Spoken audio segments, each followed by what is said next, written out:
Bitcoin emerged out of the 2008 global economic crisis when big banks were caught misusing borrowers' money, manipulating the system, and charging exorbitant fees.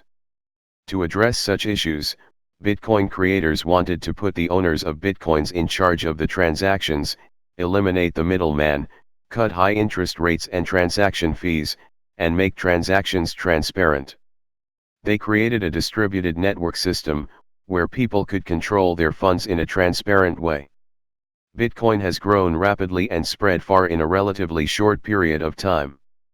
Across the world, companies from a large jewelry chain in the US, to a private hospital in Poland, accept Bitcoin currency. Multi-billion-dollar corporations such as Dell, PayPal, Microsoft, Expedia, etc., are dealing in Bitcoins.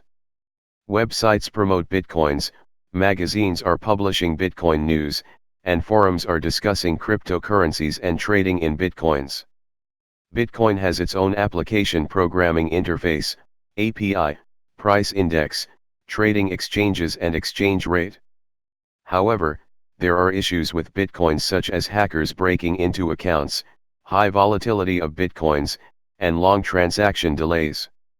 Elsewhere, particularly people in third world countries find Bitcoins as a reliable channel for transacting money bypassing pesky intermediaries.